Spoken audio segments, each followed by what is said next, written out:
In November 1922, a boy walked through the desert mountains of Egypt and discovered some ancient steps carved into the rock. Subsequently, this find became one of the world's largest and most significant archaeological discoveries.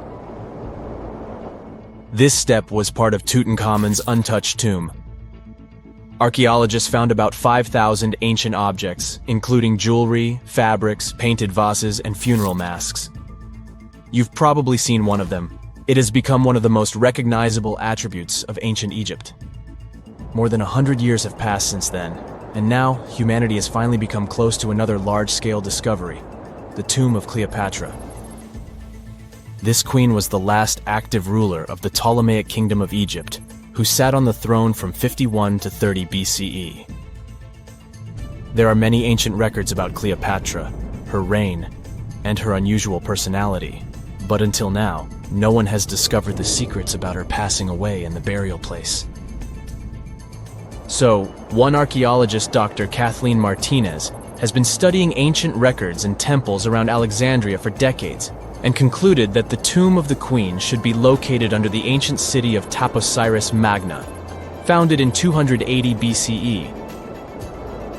It was a big city on the northern coast of Egypt, where tens of thousands of people were engaged in trade and industry, and it seems that Dr. Martinez's guesses turned out to be correct. She and a group of archaeologists have discovered a secret underground tunnel near Alexandria, with a length of about 0.8 miles. It was cut into the rock under Taposirus Magna's temple. During further excavations, they found many things that indicate Cleopatra's tomb lies in the tunnel's depths.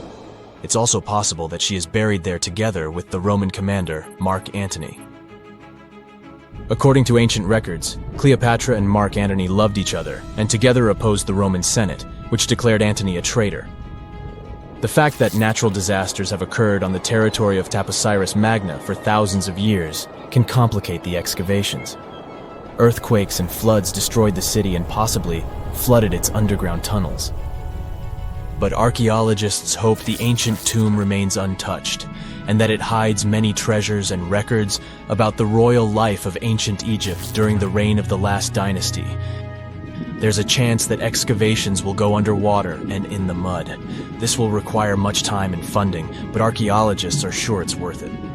Anyway, it's too early to say that Cleopatra is really buried there, but scientists have found many things in the tunnel that confirm this, including clay pots, dozens of coins with the image of Cleopatra and Alexander the Great, as well as a bust with the image of the Egyptian queen. Cleopatra is still one of the most popular personalities in Egypt, on an equal footing with Ramesses III and Tutankhamun.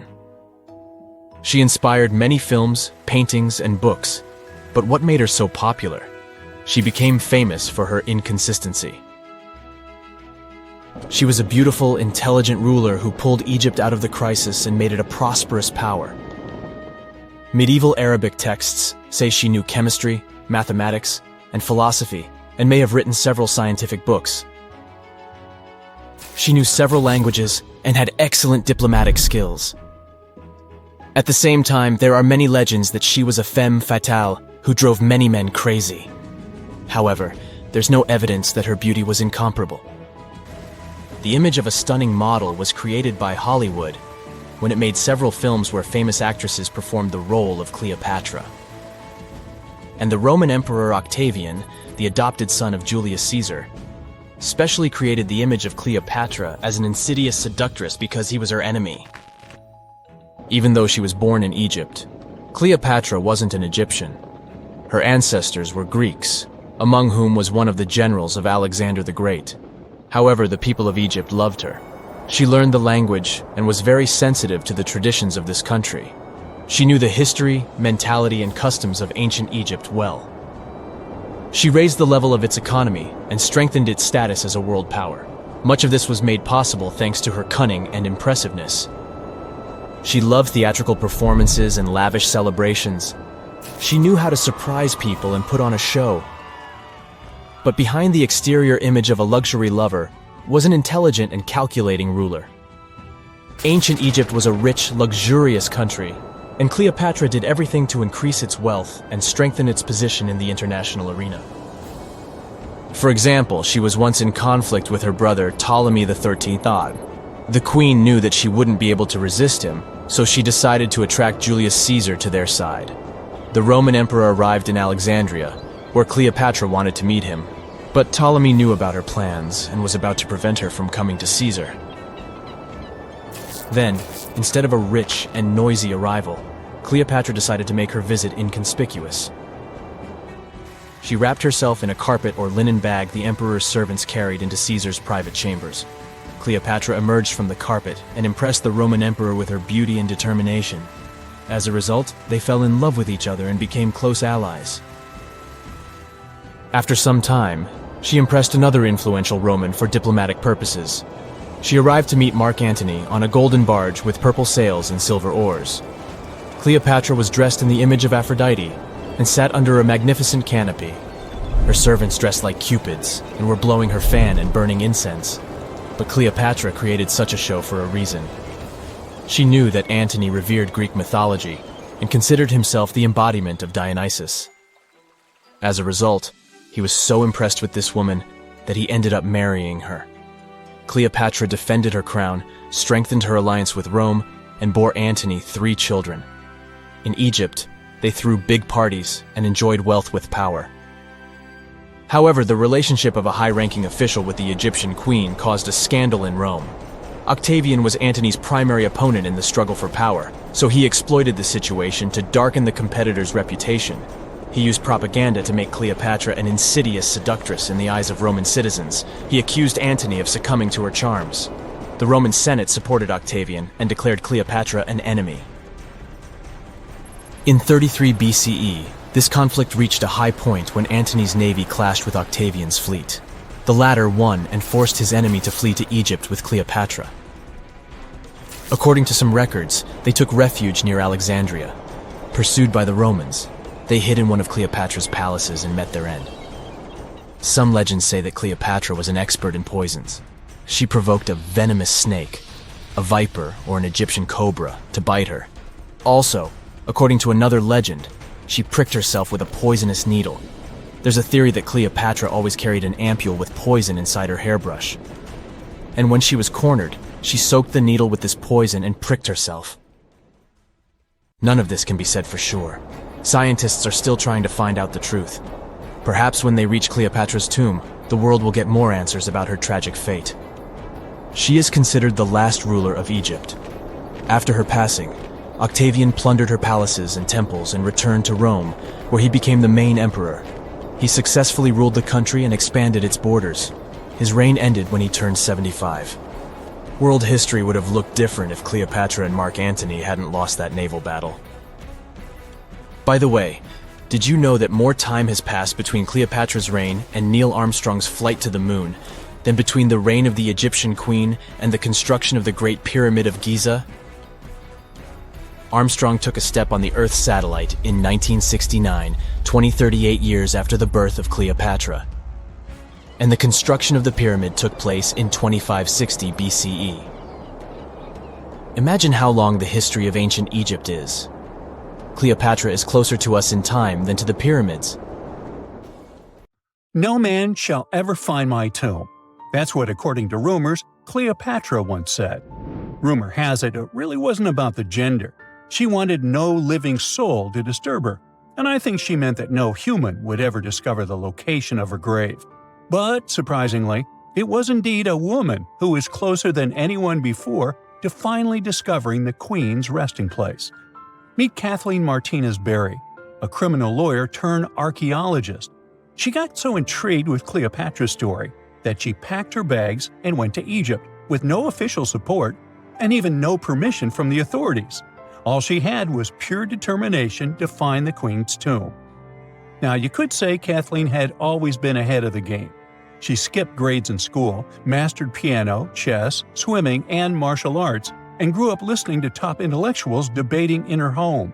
And she even got her law degree at just 19, and archaeology was her side passion. She had never actually been to Egypt, never dug up a single artifact. But her fascination with Cleopatra went all the way back to an argument with her father in 1990. That day, she walked into his library looking for a copy of Antony and Cleopatra by Shakespeare. Her dad, Fausto Martinez, a professor and legal expert, casually called Cleopatra a seductress. Kathleen wasn't having it. She fired back, arguing that history had been totally unfair to Cleopatra. The Romans, she said, wanted to destroy her reputation, and for centuries, people had just believed their version of the story. The debate went on for hours, and in the end, her father admitted maybe he had judged Cleopatra too harshly. That conversation changed everything for Kathleen. From that day on, she read every ancient text she could find, especially Plutarch's account of Cleopatra and Mark Antony. The more she learned, the more convinced she became that Cleopatra wasn't just some queen who fell for the wrong guy. She was a genius, playing a dangerous political game to keep Egypt independent. And the more she read, the more she started thinking, what if everyone had been looking for Cleopatra's tomb in the wrong place? That thought stuck with her. When she was caring for her second child, she earned a master's in archaeology. Multitasking. That reignited an obsession that would take over her life, uncovering the truth about Cleopatra. Even though most experts believe that Cleopatra's tomb, along with the final resting place of 13 other Ptolemaic rulers, lies somewhere beneath modern-day Alexandria, Dr. Martinez has a different idea. She believes Cleopatra was buried at Taposirus Magna, an ancient temple dedicated to Osiris, the Egyptian deity of the afterlife. But she still needed an ancient foundation plate.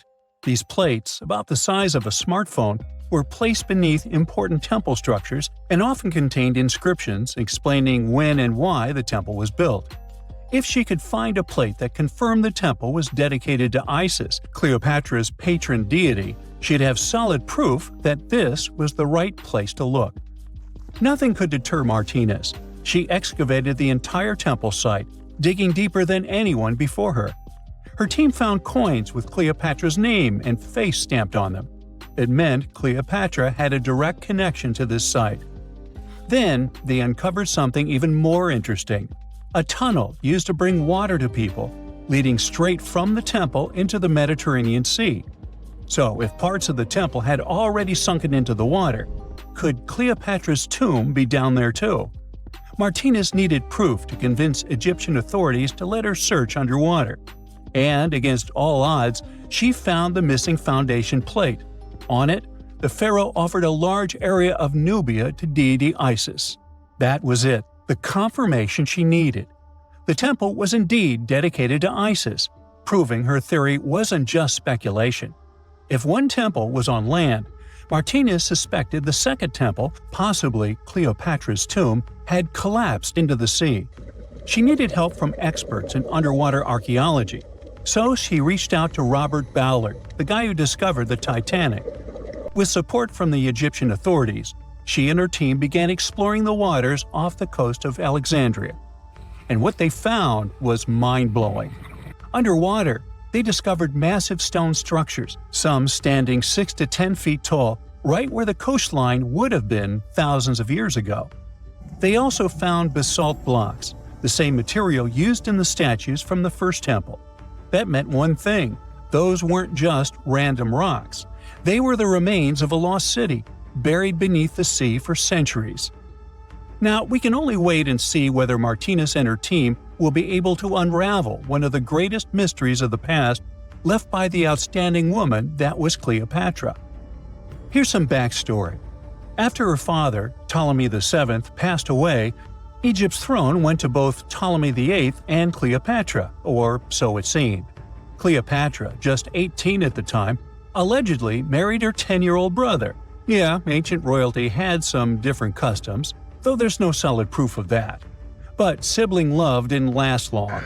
Young Ptolemy decided he wanted all the power for himself and tried to push Cleopatra out. Forced to flee the country, she didn't just sit around feeling sorry for herself. She raised an army, ready to march back and take what was hers. That's how, at 21, she was already in the Sinai Desert, leading an army and planning her return to the throne. Now, by that time, Cleopatra had already been locked in a powerful political, and not only political, alliance with Julius Caesar. In June 47 BC, she gave birth to a son, Ptolemy Caesar, better known as Caesarion, who, many believe, was Caesar's child. But that didn't stop her from playing by Egyptian royal rules. And her husband number 2, her other brother, Ptolemy XIV. Yep, despite her ongoing affair with Caesar, Cleopatra married yet another sibling, because, in her world, keeping the throne in the family was the name of the game. Now, marriage aside, Cleopatra's bond with Caesar stayed strong. She even traveled to Rome with Ptolemy XIV for a state visit. But instead of playing the role of a dutiful queen, she stayed in Caesar's private villa by the Tiber River. But after Julius Caesar lost his life in 44 BCE on the Ides of March, Cleopatra's political standing became shaky. To make matters worse, her brother-husband Ptolemy XIV passed away soon after, and some suspect Cleopatra had a hand in it, leaving her as the sole ruler of Egypt. Meanwhile, back in Rome, Mark Antony was rising to power as Caesar's presumed successor. Wanting to size up the Queen of Egypt, he summoned Cleopatra, and she did not disappoint. Sailing into town on the lavish barge, dressed as a deity, Cleopatra made quite an entrance. Antony was instantly mesmerized, so much so that he left his third wife back in Rome and followed Cleopatra to Alexandria, where their relationship turned into a full-blown royal affair. The two had 3 children together. Together, they waged war against Caesar's adopted son, Octavian, in a battle for control of the Roman Empire. The last time the queen was seen, she was in her mausoleum, dressed in full royal splendor, diadem on her head, lying on what Plutarch called a golden couch. When Antony and Cleopatra lost at Actium, Octavian's forces marched into Alexandria. Cleopatra apparently knew the end was near, so she locked herself inside her mausoleum, surrounded by gold, silver, pearls, and priceless art. Those were the treasures she threatened to burn rather than let the Romans take them. Antony, meanwhile, wasn't going to let the Romans capture him alive. He wounded himself with his own sword, but before he passed away, he was carried to Cleopatra's side. She held him as he took his last breath in her arms. A little over a week later, Cleopatra made her own choice. Rather than face humiliation as Octavia's prisoner, she ended her life. Legend says it was the bite of a deadly asp, though history isn't quite clear on that. At the time, Cleopatra was only 39. Sounds like a rather full life to me.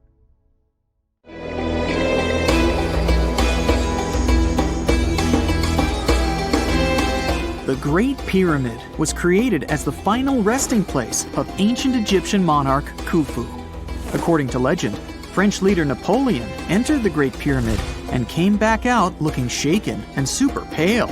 He never revealed what he saw inside, but whatever it was is said to have affected him for the rest of his life. When Napoleon entered the pyramid, he would have walked through a super tight and ascending passageway. He'd then go through another passageway, known as the Great Chamber. This corridor would have been much taller than the previous one, and would have cobbles too. He'd then reach the King's Chamber, the centerpiece of the Great Pyramid, which was lined with huge blocks of granite. But it wouldn't have looked as grand as we might imagine. There are no hieroglyphics decorating its walls, as Egyptians only began decorating the burial chambers of pyramids much later on. The pharaoh's tombs deep inside the pyramid would have also been filled with treasures, from chunks of gold to the world's most expensive jewelry. But this would have all been looted a long time ago. The only thing that probably would have been left in there would have been a huge sarcophagus, which would have once contained the king's mummy. He'd also have to walk past the queen's chamber. This room most likely didn't hold any queens though, as pyramids were usually only built for one person. There are mysterious tunnels leading from here. To this day, no one is really sure what they're there for. And that's not the only mysterious and creepy thing Napoleon may have encountered, as stories of pharaohs leaving ancient curses on pyramids go way back. Many pyramids had warnings written on the outside, telling of horrifying things that would happen to those who entered and disturbed the peace. We might not know what exactly Napoleon found in the Great Pyramid that scared him so much, but we know for sure what was found in Tutankhamun's tomb. Tutankhamun was an ancient Egyptian pharaoh who was only 8 or 9 years old when he took to the throne. He became a cultural phenomenon when his tomb was discovered almost completely intact in 1922. His pyramid sits in the Valley of Kings in Thebes, modern Luxor, which is in Egypt.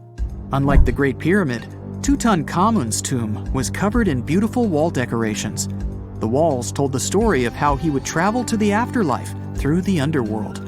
Egyptians believed all people would have to take this journey, so they would fill their tombs with objects and paintings to help them get there. There'd also be spells painted on the walls.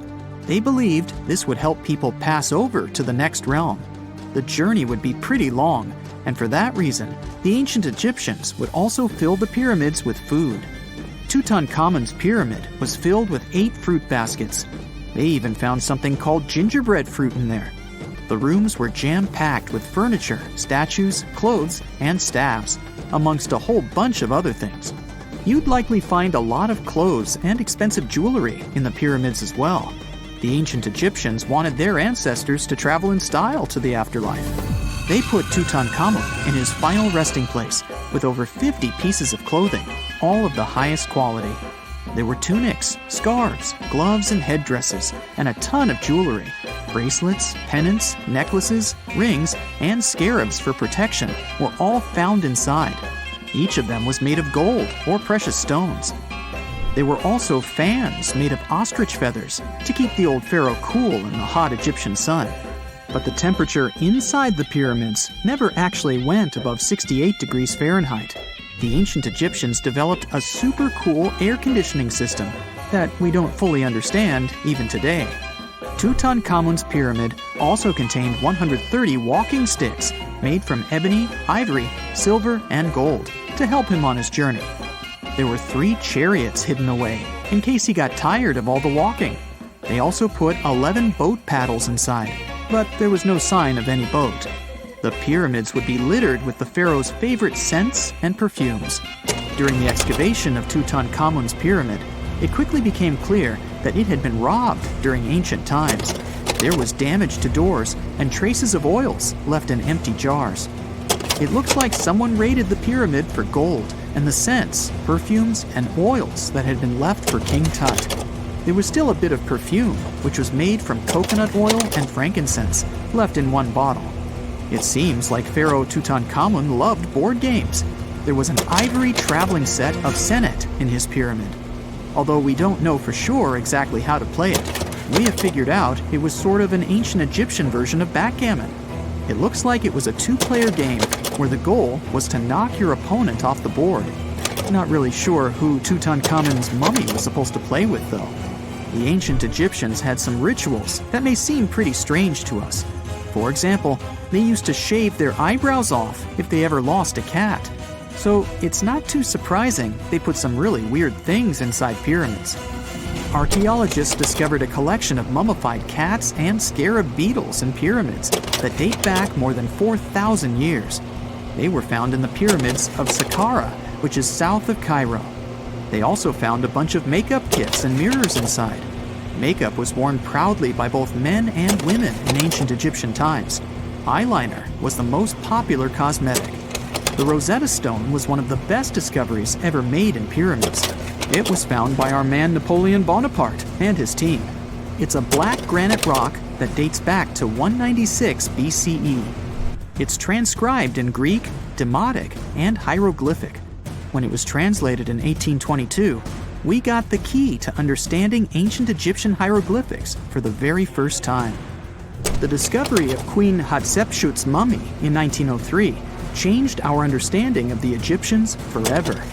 After she had passed away, her successor, Thutmose III, removed most of the evidence of her reign, so we basically knew nothing about Egypt's first great female leader. She's now gone on to become one of the few and most famous female pharaohs of Egypt. Pharaoh Khufu even had a fully fledged boat in his pyramid. Archaeologists uncovered more than 1,200 pieces of a giant boat near the Great Pyramid at Giza. They reassembled the boat, and it's a whopping 144 feet long. It's most likely a solar boat, which was designed to carry the resurrected king with the deity Ra. Fun fact, The Pyramid of Giza is the last remaining of the 7 wonders of the ancient world. The other 6 are the Hanging Gardens, the Colossus, the Temple of Artemis, the Mausoleum, the Lighthouse, and the Statue of Zeus. This pyramid was also the world's tallest man-made structure for 3,800 years, and it's the biggest pyramid in Egypt. It took a staggering 2.3 million blocks of limestone, and some weighed as much as 80 tons. It took an incredible 100,000 laborers and a whopping 23 years to build. Its original height was a mega 480 feet. In 2017, archaeologists discovered something weird about Egypt's Great Pyramid. There's a hidden void that's at least 100 feet long, and no one really knows why it's there or what's actually inside it. The weird void is the first inner structure discovered within the 4,500-year-old pyramid since the 1800s. Scientists used cosmic rays to detect the massive hole, but are still no closer today to finding out what's inside. The ancient Egyptians took a lot of care building the pyramids, and everything was strategically placed and structurally sound, so it's super unlikely that this hole is due to blocks falling over time. Loads of pyramids also contain small model figurines called ushabti. These represented attendants. They believed they would come to life to serve the pharaohs in the afterlife. But it's amazing that all this stuff actually fit inside. There isn't actually a huge amount of space inside the structures. It's mostly just rock. When you hear the word mummy, you might get a chill down your spine. That's because most of us associate this word with those creepy characters we've seen in some scary movies. But in reality, mummies have helped us understand a lot about ancient civilizations, their rulers, and about how people used to deal with losing their loved ones. The people most famous worldwide for their mummies are the ancient Egyptians. They believed that some sort of existence after passing away was possible, if certain conditions were met. That's why they insisted on preserving the human body through the process of mummification and placing the mummy in a furnished tomb, kind of like giving it a fully functioning apartment of its own. Why did they believe in this? Well, because they were deeply connected to their natural environment for the most part. They saw the natural cycles around them, like how the sun rose every day, followed by the moon, or how new life was always sprouting from plants, even after they had wilted away. They also believed that the powerful spirit Osiris, who represented the cycle of passing away and resurrection, played a role in this process.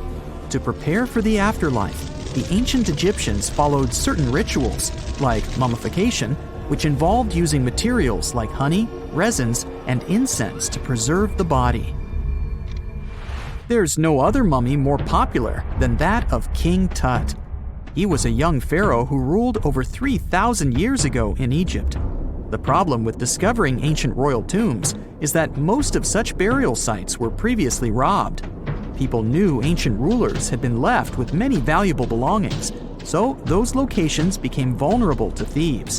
When King Tut's tomb was opened in 1922, people were excited because it had not been robbed, like many other previously discovered royal tombs. That's how well hidden it was. Inside, his mummy was encapsulated in a total of 3 coffins, including one made of gold. The objects found in his tomb showed us what ancient Egypt was like, and studying his mummy also helped us learn about the culture and practices popular at the time when he passed away. We also learned about his family by looking at his DNA. Scientists were able to discover that he had had a disease called malaria and a problem with his foot that might have made it hard for him to walk. Ramses II was another pharaoh in Egypt who ruled for 68 years, which was quite a lot back in the day. He was known for his expansion campaigns and building projects. Many objects from his time as a ruler still exist today, including a large statue of him. Ramses II was about 6 feet tall and lived to be about 90 years old.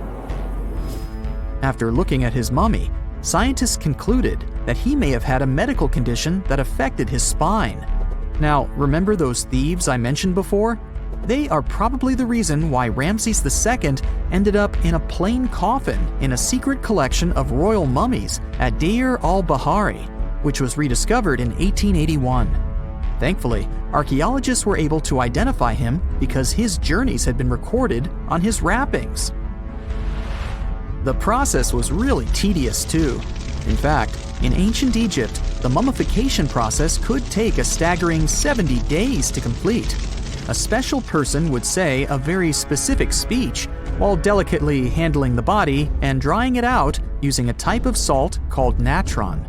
They also used linen and resin to make the body look more lifelike and to wrap it in cloth. The tomb was equally as important for ancient Egyptians.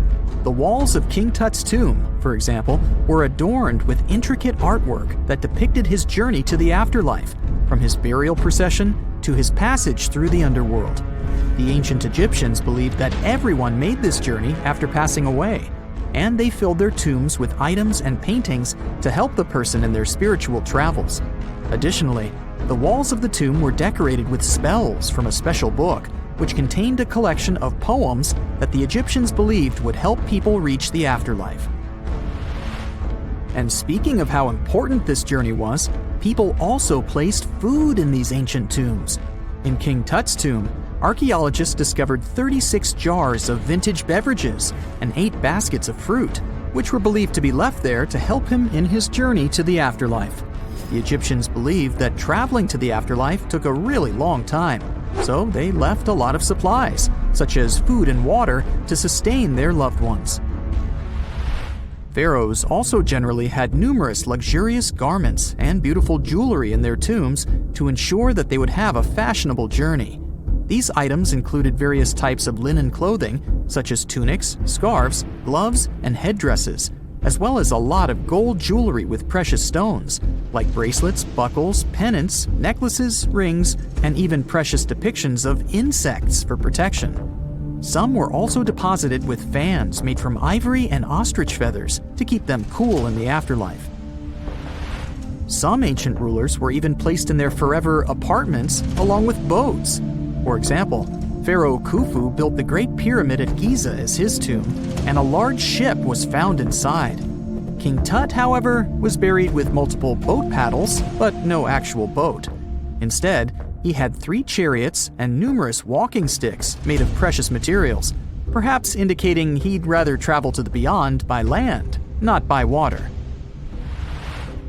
Amongst the most interesting objects found near ancient mummies are bottles of oils and perfumes.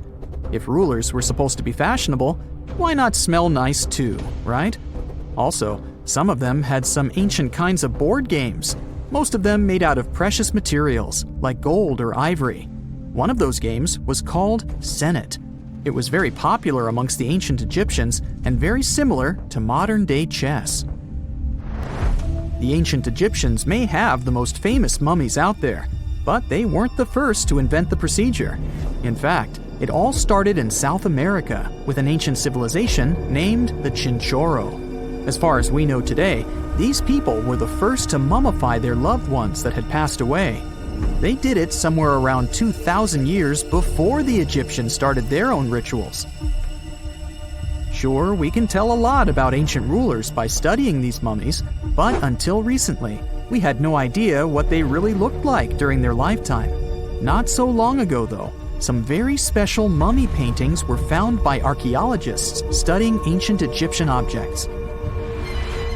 These mummy portraits are highly detailed paintings of individuals that were made while they were still alive. Such paintings were often painted on wood, as opposed to the classical portraits we all know about, which are painted on canvas. They are known for their realism and beauty, and have even been used by researchers to diagnose diseases by comparing them to the corresponding mummies. Some of these portraits also include depictions of jewelry, which was later found on the mummies. The recent discovery of these mummy portraits in Central Egypt is significant, as it marks the first time in over a century that such paintings have been found. Mummies appeared all around the world naturally, too. Mummification can occur without people intervening because of natural conditions, like extremely cold or hot environments, places with a lack of oxygen, or accidental exposure to chemicals that preserve the body. These conditions don't allow bacteria to grow, resulting in the body remaining more or less intact. Famous Otzi was one of these mummies. We know today he was a man who lived around 5,000 years ago in Europe. But upon his discovery in the Alps in 1991, Austrian authorities initially believed that he was a modern mountaineer because of how well preserved the body was. However, after the Iceman was removed from the glacier, it was determined that he was actually from the Copper Age. Whenever you hear about ancient ruins, you almost never picture them being suspended somewhere, or just randomly hanging on the branch of a tree, right? In fact, for most of the ancient artifacts we have exposed in museums all over the world, archaeologists did quite an impressive amount of digging. You see, buildings have this funny way of fading away over time if not properly taken care of. Sometimes we need to reuse some building materials, so an older construction may be sacrificed in the process. Other times, houses are abandoned, and once they are exposed to the elements on the surface, like rain or sunlight, they don't really stand a chance. Some just simply crumble away due to good old erosion.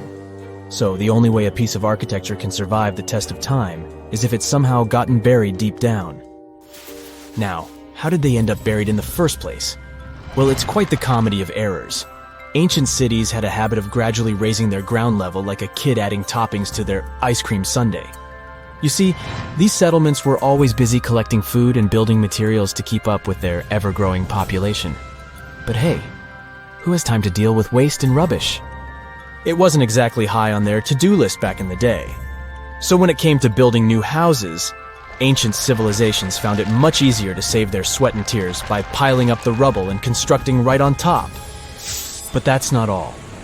Rivers would also occasionally flood and deposit a layer of sediment on the city floors, further encapsulating those ancient constructions.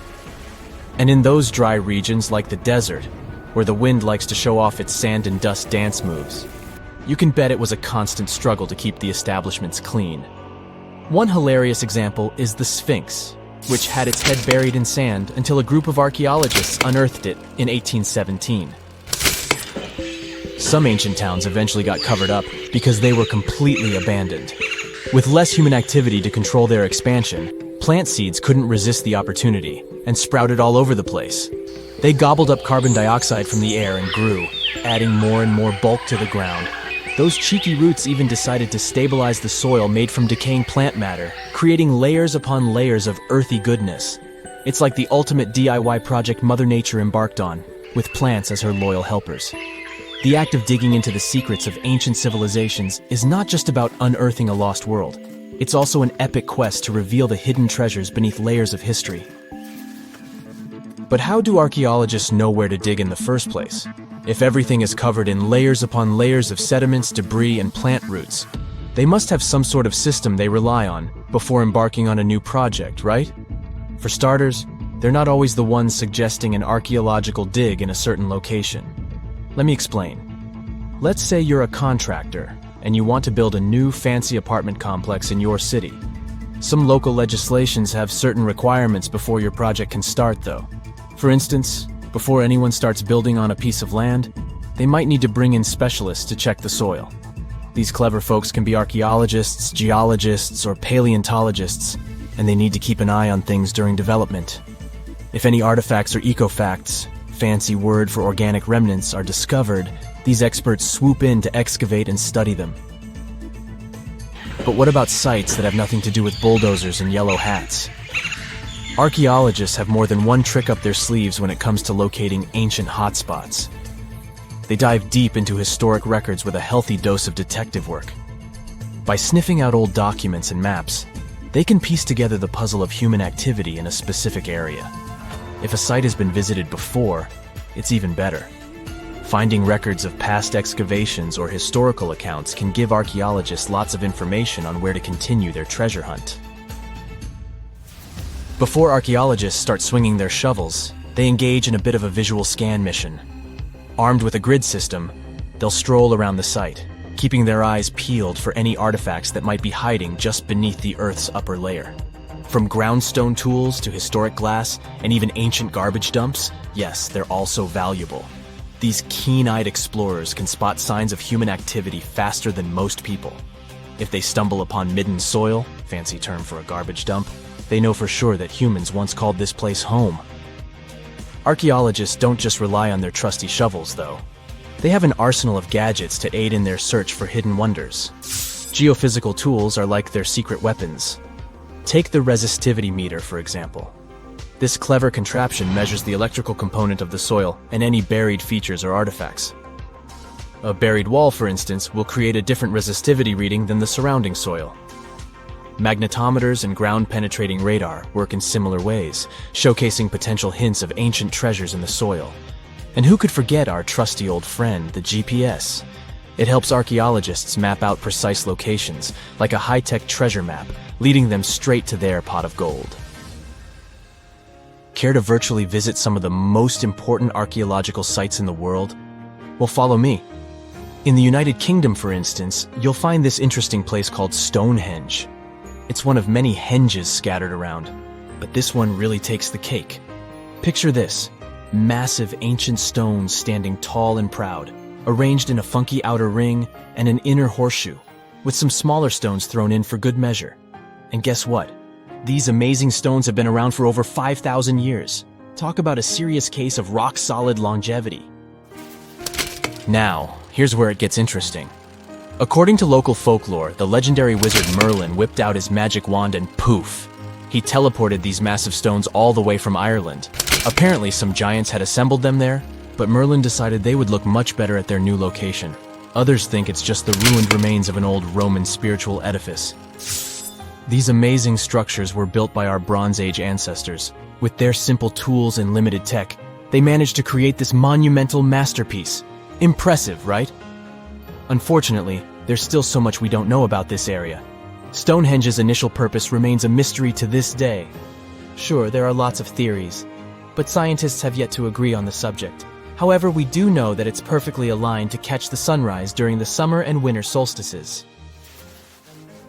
The ancient city of Pompeii is an equally amazing archaeological site. Picture this: Mount Vesuvius, a notorious troublemaker, decided to throw a volcanic tantrum and completely covered this ancient Roman city. It turned it into a time capsule, located outside present-day Naples in Italy. Fast forward to the year 1748, when a bunch of adventurous explorers stumbled upon Pompeii. Lo and behold, they discovered a treasure trove of well-preserved goodies: streets, houses, food. Probably a bit stale by then. Blingy jewelry, fancy sculptures, colorful frescoes, everyday household items, and even animal and human remains. It was like an epic archaeological party. From the looks of it, Pompeii had it all. Fancy houses and villas, a massive 20,000-seat arena, cute little artisan shops, hangouts like taverns. And let's not forget the saucy spots like those luxurious bathhouses for some intense pampering. There's also the Sanctuary of Apollo, where people used to gather for their daily dose of worship. And of course, the bustling heart of the city, the Forum of Pompeii, where all the cool people used to hang out. And guess what? Pompeii is so cool that it made it to UNESCO's World Heritage List back in 1997. That's like the ultimate Hall of Fame for historical awesomeness. It also includes many other famous buildings and sites, like the Taj Mahal in India and the Acropolis of Athens in Greece. Unlike many other ancient Egyptian burial grounds, King Tutankhamun's tomb stayed hidden and free of unwanted thieves for 3,000 years. One reason was that the tomb was smaller than average and tucked away in a place called the Valley of the Kings. This area was already being extensively explored by the time they stumbled upon Tut's spot. The entrance was all covered in debris from building a nearby tomb, which must have also helped keep it a secret. There were also zero writings or signs on the outside of the tomb. Time passing also played a part in keeping it in amazing shape until the 1920s, when a man named Howard Carter finally made it in. But was Carter that big of a hero? Some recent findings say he might have been sneakier than initially thought. People used to think Carter wasn't just a glorified treasure hunter, he was a true archaeologist. Before Tut, he had been on a relentless quest for Egyptian artifacts. He discovered his interest in these unusual objects when he was a child, and soon started drawing the sculptures and inscriptions that were found in ancient tombs. After stumbling upon the remains of King Tut, Carter spent a decade recording and processing all sorts of objects, like golden thrones, chariots, and statues from Tut's tomb, shipping them down the Nile to Egypt's museum in Cairo. Well, at least that was the official story. More recent discoveries claim that not all of the objects made it to Egyptian officials. A secret letter seems to uncover Carter's little 10 for them, 1 for me policy. The letter in question was sent to Sir Alan Gardiner, a philologist and friend of Carter's, dated from 1922. In these writings, Carter mentioned having found the tomb and was asking his buddy for some advice. In another letter from 1934, Gardiner seems to be thanking Carter for an amulet, which was sent to him as a thank you gift. Carter was adamant that it didn't come from Tut's tomb, but evidently it did. Even the British director of the Egyptian Museum was onto Carter's sneaky endeavors, but couldn't prove it. He compared Gardiner's amulet to others from Tut's tomb, and lo and behold, they were a perfect match. Gardiner was so disappointed to have been put in such a sticky situation that he vented to Carter in another letter. Deciding to be a good friend, Gardiner didn't throw the famous archaeologist under the bus. Instead, he advised Carter to take those stolen goods back to Cairo. Just like he'd advise you to like this video and subscribe to the Brightside channel for more amazing videos on the most unique topics in history. It's not the only shady piece of information on Carter's post-discovery behavior. In 1947, a man named Alfred Lucas, who used to work with a controversial archaeologist, gave some information in an obscure journal in Cairo. He claimed that Carter sneakily cracked open the burial chamber door himself. Then he sealed it back up like nothing had happened before the official uncovering. Now, why would he do that? Well, the same theory suggests that Carter and his crew might have entered the tomb early so they could get their hands on some ancient goodies. Obviously, these people couldn't risk having such objects sold while they were still alive, but made sure they were auctioned off after they passed. Carter, though, never confessed to anything. He made no official denial either, but the Egyptian government couldn't risk any more mysterious disappearances, so they prohibited him from entering the tomb for a while. Some have connected this apparent stealing to the curse of King Tut. If you've never heard of it, know that it became quite the scary tale soon after King Tutankhamun's resting place was uncovered. It claimed that anyone messing with the tomb of the boy pharaoh would face some serious bad luck. It's not all dramatic like a mummy going on an aggressive spree, but word got out that the people involved in disturbing King Tut's lair met some mysterious, untimely ends. The main untimely passing related to this supposed curse is that of George Herbert, the 5th Earl of Carnarvon. He was this British aristocrat who helped fund the search for the tomb. He passed away just a year after the tomb was opened. Now, people love to call it mysterious, but it turns out that Herbert was already in pretty bad shape health-wise when he got to Cairo, and he ended up getting taken down by a regular disease. Now, let's talk numbers. There were a lot of people linked to this tomb opening: security guards, archaeologists, and supporting staff. And sure, a few of them did pass not long after the tomb started receiving visitors. As much as we'd like this curse to be true for the sake of, good storytelling, statistically, if you have a bunch of people connected to opening a tomb, you'd expect some passings just by random chance. The average lifespan for those supposedly targeted by the ancient curse was more than 20 years after the spell was supposed to kick in.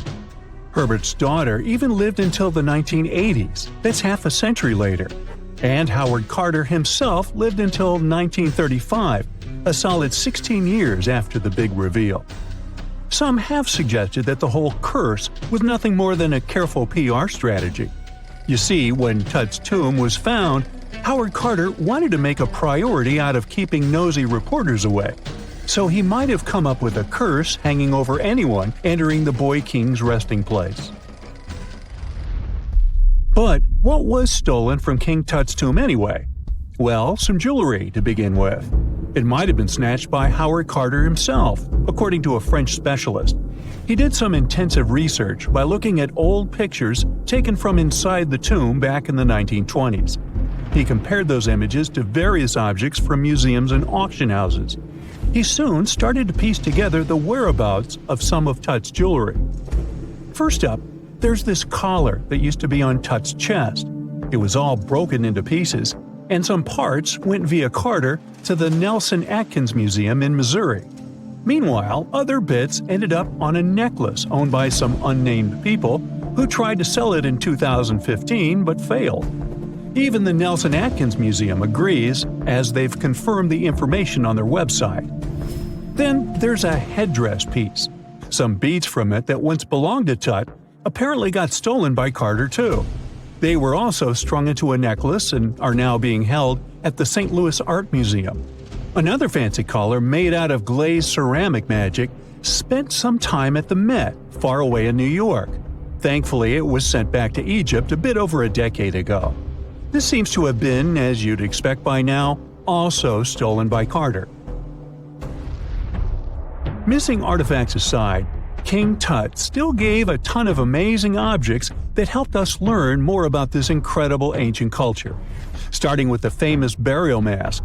It's this massive 21-inch gold art piece with semi-precious stones and glass paste. It weighs 22 pounds and showcases the boy pharaoh with a long beard and a headdress with a cobra and vulture. On the back, there's this spell from an important ancient Egyptian spiritual book that's supposed to make sure it works just as well in the afterlife. Tut was also apparently a board game enthusiast. They found 4 board games in his tomb, some made of ivory. Archaeologists also found a pair of gold sandals, though you'd imagine they were more for show than for comfort. In fact, the pharaoh probably never wore them in his lifetime. Now, speaking of fashion items, it turns out Tut was quite the fancy ruler. They even found a mannequin in his tomb that was used to pick out, adjust, and store his outfits and jewelry. The boy king seemed to have also enjoyed some music, based on the 2 trumpets historians found in his tomb. Though they were played back in 1935 in a BBC broadcast, the instruments are today considered too fragile to be maneuvered. The ancient city of Taposirus Magna is hidden on the northern coast of Egypt. These days it has very little of its former glory, but what lies beneath it may hold the secret to uncovering a famous mystery, that of Cleopatra, the most memorable Egyptian queen in history. The recently discovered tunnel is also known as a geometric miracle for its time. Excavations have uncovered a 43-foot-long structure below the ground, which is partially submerged in water. Its shape and construction technique are similar to that of the Eupalinos tunnel, another amazing ancient discovery. This one is located in Greece and was built by excavating simultaneously from 2 points, aiming to have them meet in the middle. The use of math and geometry to make this construction was astonishingly precise for those days, more so since it was built near a mountain. Archaeologists that have been working on the Taposirus Magna site since 2004 believe this tunnel may lead to the lost tomb of Cleopatra. The clues they found so far seem to back up this theory. For starters, the city and its temple were built by one of Cleopatra's ancestors, Ptolemy II. All the architecture seems to indicate it was dedicated to the ancient spirit Osiris and his queen Isis. Throughout her reign, Cleopatra did try to associate herself with Isis, so it may be no surprise she chose this location as her final resting place. Scientists have yet to pinpoint Cleopatra's tomb, but research continues with the help of modern technology. To study this location better, archaeologists have even used a special device called ground-penetrating radar. This tool allows us to analyze what lies beneath the ground without being intrusive. Since this tunnel is so old, research needs to be done very delicately. Seeing pictures of what's underground before you start digging is incredibly useful and has been done here since 2011. Finally discovering Cleopatra's tomb may help us piece together her story, especially what might have happened during the last portion of her life. which is still surrounded by mystery. We still don't know the exact cause of her passing. Some believe she may have let herself be bitten by a poisonous Egyptian cobra. Others have suggested that she was well accustomed to toxic substances, even hiding some in her hairbrush in case she ever needed it. But that's not to say she chose to use it on herself. We do have a lot of other interesting information on Cleopatra that's equally as impressive, like the fact that she had a stylist. Most of the images you've seen depicting this famous queen show her wearing black eyeliner. This look was put together by Iras, a woman known to have been her personal beautician. She traced the long line from her eyes to her temples, a makeup technique still used today to enhance the eyes. Iras was an important figure throughout Cleopatra's life, known also as her confidant and close friend. There are even theories that suggest Iras was there by her side when she passed away. Despite her well-thought-out looks, Cleopatra wasn't as pretty as she's described. Or at least, that's what recent research has pointed out. Sure, if we look at movies and modern imagery, she's depicted as this incredibly beautiful woman with symmetrical and delicate features. However, if we look at coins showcasing her image from back in the day, her looks are rather average. Her image on the coins might have been adjusted, too, to make the queen look stronger in the eyes of her people. So there is no trusted source available to confirm her image, but her description in most pieces of ancient literature speaks of her other qualities, like her voice and personality, not of her beauty. Cleopatra might have been the most famous Egyptian queen to this day, but she wasn't the first choice. She did have an older sister, Berenice, that was initially supposed to take the throne. Berenice passed away before she could do that, so Cleopatra took on the role and began investing in her education. She traveled throughout the country quite frequently, so she could become accustomed to her people and their needs. She was only 18 when the responsibilities were passed down to her, and immediately gained popularity because of her intelligence and education. Her taste in literature was quite good too. She was known to be a fan of Homer, the famed Greek philosopher and poet. Cleopatra loved to write as much as she loved to read. There are even claims that she wrote a book on medicine and cosmetics, but we have no evidence to this day that such work ever existed. Part of being a great leader back then meant you had to speak multiple languages. Cleopatra clearly understood that, and that's why she's rumored to have known many languages to varying degrees. Some archaeologists suggested she spoke Greek, Egyptian, and Ethiopian, as well as many Arabic dialects. She might have even spoken Latin, but there's little evidence to support this claim. She might not have had angelic looks, but Cleopatra was really careful with the way she looked, even with her diet. She was known to have enjoyed simple meals, including a variety of fish. Since she lived close to the Mediterranean Sea, it's really no surprise. As a treat, she liked to eat stuffed pigeons, which she also served to her guests. Other dishes on the menu included vegetables and fava bean soup.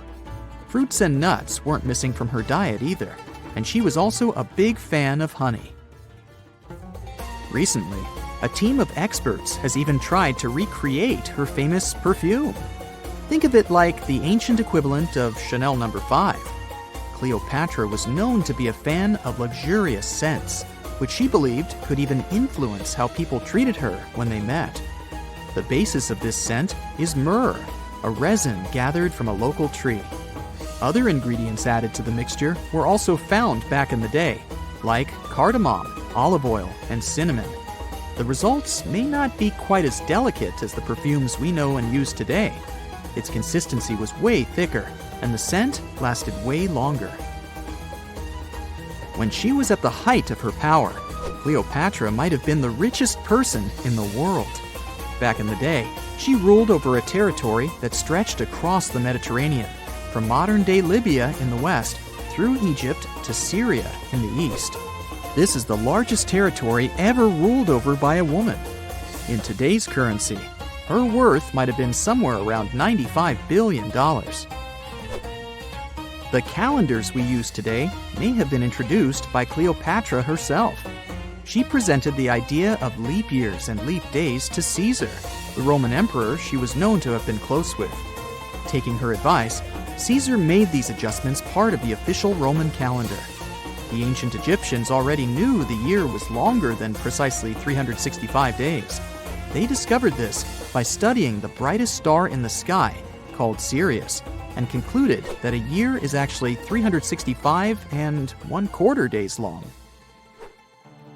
It was Elizabeth Taylor that famously introduced Cleopatra to pop culture when she played her in the 1963 film bearing the same name. Up until that point, it was the most expensive film ever made. It was originally supposed to cost somewhere around $2 million, but ended up costing a mind-boggling $44 million. That's mostly because of script and production issues. To make this iconic movie, producers created 79 sets from scratch, as well as over 26,000 costumes for the cast.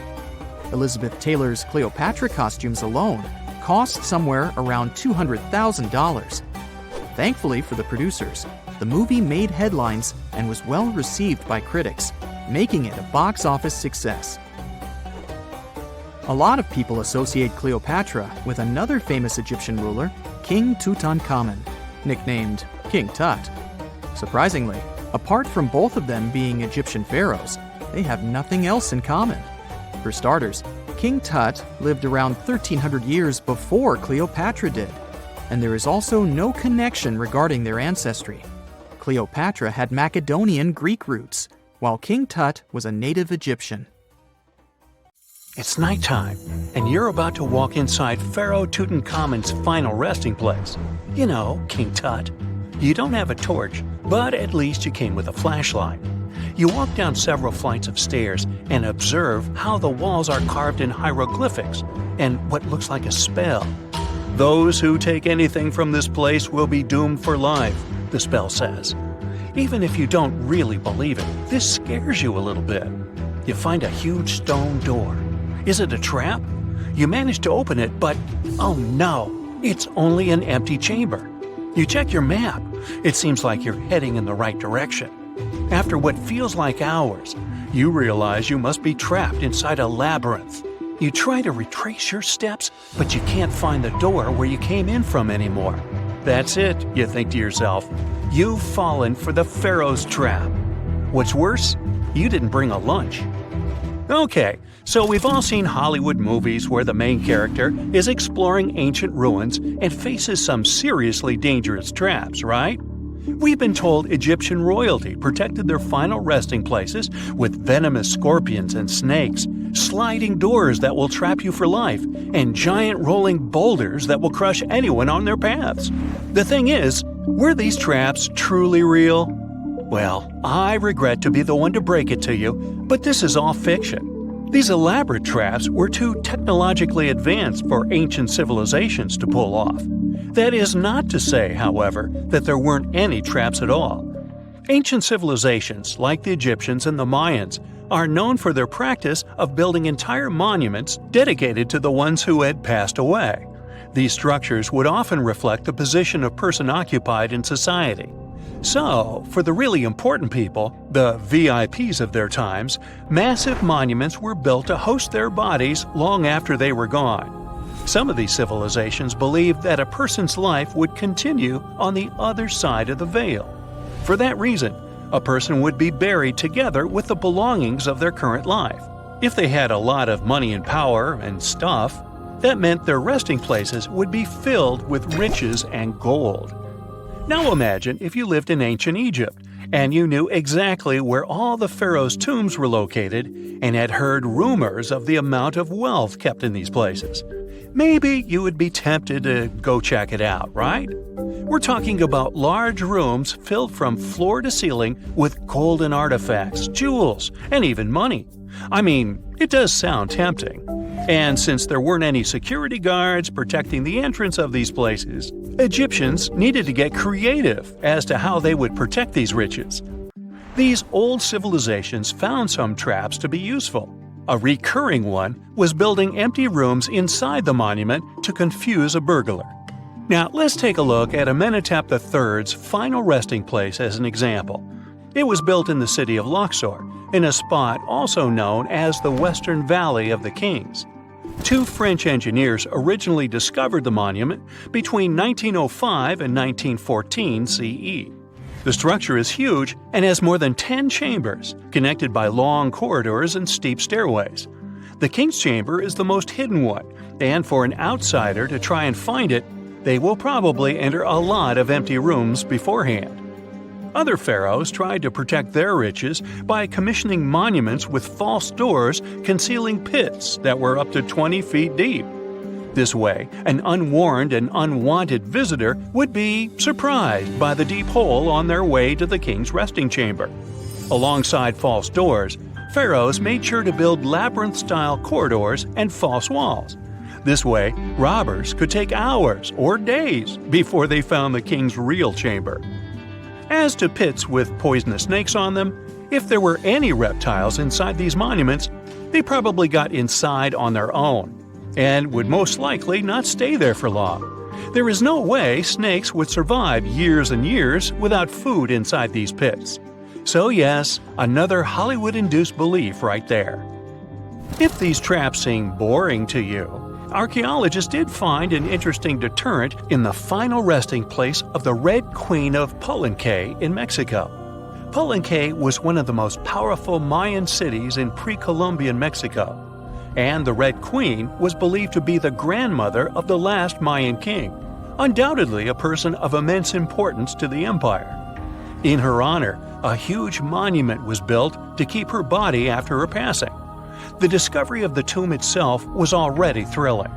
Archaeologists found an ancient monument when digging at the site back in 1994. The first thing they found was a room with a hidden door. Once they opened the door, they discovered a long corridor. Finally, at the end of this corridor was the Queen's chamber. The team of archaeologists was beyond excited to unearth this chamber with the mummy of the Queen herself still inside it. They found her to be accompanied by her pearls, jade shells, and expensive rocks. But as the team explored the remains, they saw something rather strange. The room was filled with a red-colored powder. Researchers knew that the color red was important to the Mayan people, and that much of their clothing and buildings were decorated with this color. But they didn't understand why the queen was buried with this unknown red substance. After they took a sample back with them for further analysis, they discovered that the red powder was cinnabar, a very dangerous mineral. This powder, when inhaled, can cause, shall we say, severe health damage to a person. The team concluded that this could only be a trap for anyone trying to steal her riches. Okay, so dangerous powders might have worked as the most intense traps we've seen until now. But perhaps the cheapest way to keep out unwanted visitors was to advertise spells written out all over the monument. We'd probably laugh at these today, but back in the day, they were more or less effective. Spells usually said that the person who took anything from that place would meet a tragic fate. Some spells said that robbers would lose their houses in big fires or terrible floods. Other spells said burglars would have incurable and undiagnosed health issues, but they weren't really enough to stop people from taking any gold. There are some stories surrounding how these spells might have been real. One of them is from the famous British Egyptologist Howard Carter, the one responsible for unearthing Pharaoh Tutankhamun's resting place in the 1920s. After months of unsuccessful digging, Carter discovered the tomb's existence by chance. He found the entrance to a stairway right beneath the soil where he had been searching all those months. With the help of a team, he cleared the piles of sand blocking the stairs and discovered a doorway. The door had several royal symbols carved into it, and Carter knew this could only mean a very important person had been buried there. And he was right. With a chisel, he made a hole in the top left-hand corner of the doorway and lit his vision with the help of a candle. He couldn't believe what he was seeing, the reflection of several golden and jeweled items crowding the chamber before him. Lost for 3,000 years, Carter had just discovered the final resting place of King Tut. But the story didn't finish here. This discovery was accompanied by a series of unfortunate events that led people to believe it had something to do with the pharaoh's spell. Carter himself mysteriously passed away just a few years later, and some of his assistants lost their houses in floods, just like one of the spells threatened. Some say it's just coincidental, as there's no real proof of these things being connected. Well, what do you think? Was this an effective trap after all? We all grew up believing that Stonehenge is the world's most ancient observatory, but now it has some serious competition for the title. Nabta Playa was built more than 2,000 miles away in southern Egypt, and thousands of years before Stonehenge and even the pyramids of Giza. In 1973, a Bedouin guide stumbled upon a strange group of huge stone formations while crossing the Sahara Desert. He led American archaeologist Fred Wendorf to the site, located about 60 miles from the Nile. Wendorf's friend and colleague claims the team found the stones while stopping for a bathroom break in the desert. Either way, what they found changed history. At first, Wendorf thought the stone structures were just natural formations, but then it hit him. This area was once a lake, meaning no natural rocks should even be there. He kept coming back to the site for decades, and by the early 1990s, his team finally uncovered a circle of stones that seemed to line up with the stars in a way no one could explain. After 7 long years of trying to crack the mystery of the site, Wendorf reached out to an expert in archaeoastronomy. They study how ancient people used the stars. One evening, while the expert sat in the cool desert sand staring at the stones, he realized that they formed a pattern radiating outward from a massive burial mound. One by one, as they dug into the sediment, the buried megaliths started lining up like spokes on a wheel. The team had already used radiocarbon dating to test samples from fire hearths and tamarisk wood roofing found inside the stone circle. Nabta Playa had dozens of standing stones, all a few feet tall. Some of them lined up exactly with the sunrise on special days, and others matched up with bright stars in the sky. Inside the big circle, there were 6 special stones that may have been used for rituals or marking important times of the year. Around them, 29 standing stones might have worked like a simple calendar to help people know when it was time for something important, like the summer solstice, the longest day of the year. When the sun rose in just the right spot, it was a sign that the rainy season was coming. The stone circle once aligned with the brightest stars in the northern sky: Arcturus, Sirius, and Alpha Centauri. Some stones even pointed to the constellation Orion. By tracing Arcturus's movement across the sky, they figured out that it matched perfectly with the circle around 4800 BCE. That means it was the oldest astronomical site ever discovered. And the people of Nabta Playa may have been watching the stars thousands of years before telescopes were even invented. It looks like it had a huge meaning for people living and traveling through the desert. Over 10,000 years ago, the long, cold, and dry ice age that lasted for tens of thousands of years was finally fading away. Northern Africa got massive monsoons and rains that filled up seasonal lakes. So, parts of the desert turned into short-lived oases. For the nomadic people who roamed this harsh land, these summer rains were everything. Their entire way of life revolved around cattle.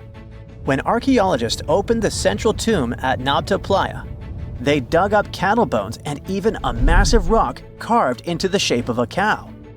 The people who built it used the stars to guide them and find hidden watering holes like Nabta Playa, which likely held water for about 4 months a year, starting with the summer monsoons. But there was no North Star back then, so instead they navigated using bright stars and the way the sky seemed to spin in circles above them. When the lakes were full, the standing stones would be partly submerged, and from the western shore, you would see the reflection of the stars on the dark water. Nabta Playa is way less famous than Stonehenge, perhaps because its stones were buried and the famous site in England was open to visitors for thousands of years. Sadly, when Nabta Playa did become famous, some tourists ruined parts of it by moving stones around, which messed up the ancient star alignments. To protect it, the authorities moved everything to a museum where people can see the stones and the carved cow statue without damaging them. The Egyptian observatory isn't the only construction similar to Stonehenge. It has versions that were used for different purposes from Germany and France to the US and the Andes in northern Peru. This last one is actually one of the oldest big structures ever built in this region. The circular plaza is made of two giant stone walls arranged in a ring. It was likely used for ceremonies and gatherings. Scientists have carbon dated it to be about 4,750 years old, which means it was built before the Great Pyramids of Egypt and Stonehenge. The plaza had two entrances and a special layer of clay, soil, gravel, and charcoal underneath. It was carefully planned and built. Archaeologists also found ceramic pieces, quartz crystals, and gemstones at the site, so it was definitely a special place. People visited it for centuries, but at some point it was sealed off, probably because of changing beliefs and traditions. The most recent discovery was the remains of a large timber circle roughly the same age and with parallels to Stonehenge, all the way up in Denmark. This open-air structure was likely part of a special area where prehistoric people from the late Neolithic and early Bronze Age gathered for rituals and ceremonies. The circle was made up of 45 giant wooden posts, forming a huge ring about 100 feet wide.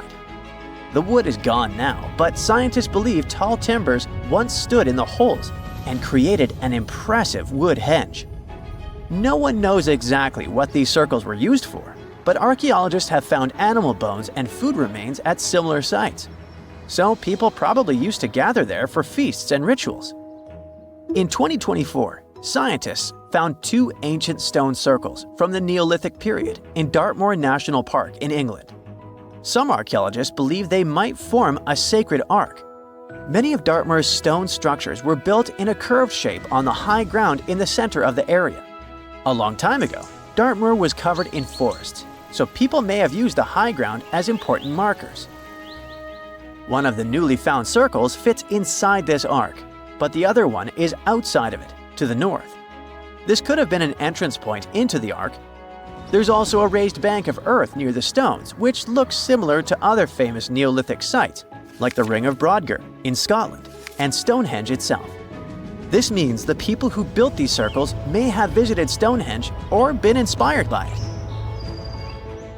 Archaeologists in Oman found ancient stone monuments called tralith, which got the nickname Arabian Stonehenge.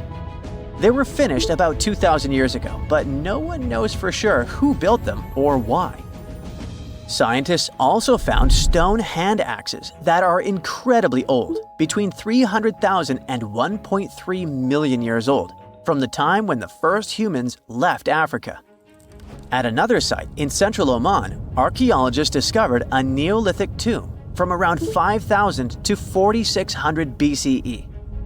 There are two chambers with the bones of dozens of people inside beneath a giant megalithic structure.